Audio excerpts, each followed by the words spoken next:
Hey guys, welcome back to the channel. Today we're switching things up a bit. Instead of a kit, we're taking a look at Gunpla tools. And honestly, one of these surprised me more than I expected. dspiae sent these over for review. This is not a sponsored video. I did receive the tools for free, but everything you're about to hear is my honest opinion. If you're into painting, customizing, or just want better cleanup for your builds, you'll want to stick around. Links for the tools will be in the description for both the US and Canada. First up, the dspiae wash-free airbrush. If you airbrush at all, you already know cleanup is half the battle. Anything that cuts down is a win. Out of the box, you'll get the airbrush itself and a couple of holders for resting it when not in use. Those do need to be mounted to something, just keep that in mind. Now here's the part I did not expect. This airbrush has an attachment for Gundam markers. If you've seen my earlier videos, you know that I already use the official Gundam marker airbrush system, so having this option built in is honestly great. Just note it only works with standard sized official Gundam markers, no Poco markers here. There are two needle sizes available.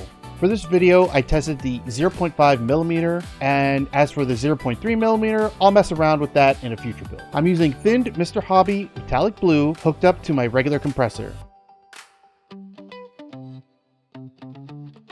Let's test it on a spoon.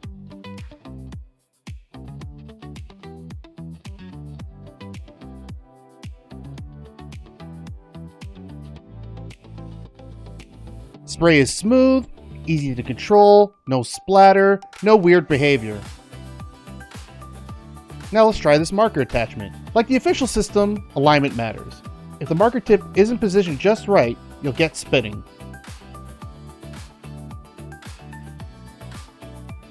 After a bit of trial and error though, it sprays clean. Honestly, this impressed me. Being able to swap paint bottles with no cleanup is huge. I'll be doing a follow-up video using the airbrush on a full custom build, but right now I can confidently recommend it. Next up is the dspiae STA 3.0 nippers. They come in a nice box, a leather cover, comes with it similar to God Hands, plus a hard case, which I actually really like. You also get a small adjustment tool if needed. I used a lot of nippers over the years. God Hand, Steady, you name it. I've been working on the Easy SR recently, so let's cut out some runners. God Hands cut very clean with almost no feedback. Steady has a bit more resistance, but they're sturdier and great for customs. The dspiae nippers feel very close to God Hands. Smooth cuts, clean results. Worth noting, my God Hands are still fairly new since I don't use them as often. If you want near God Hand performance without paying God Hand prices, these are a solid option. Last up, the dspiae glass file. I started with glass files years ago, then switched to sanding sticks, so I was curious how this would feel going back. Sorry if it's hard to see on camera, but I'll cut off a piece from the runner, one side with God Hands, the other side with dspiae nippers, since why not? Honestly, there's no noticeable difference between the cuts.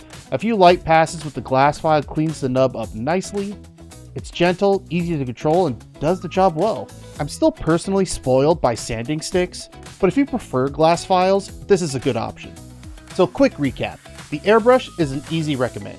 The marker adapter was a genuine surprise, and no cleanup bottle swapping makes it incredibly convenient. The nippers are solid and great alternative if God Hands are out of reach, and the glass file is a good option if that's your preferred cleanup method. I'll be doing a follow-up video on the airbrush once I complete a full custom using only that setup. If you want to check out any of these tools, links to Andy's hobby headquarters for both the US and Canada are in the description. If this video helped you out, hit the like button. If you want more Gunpla builds, reviews, and customization content, make sure you're subscribed. And let me know in the comments which tool you want to see push the hardest in a future build.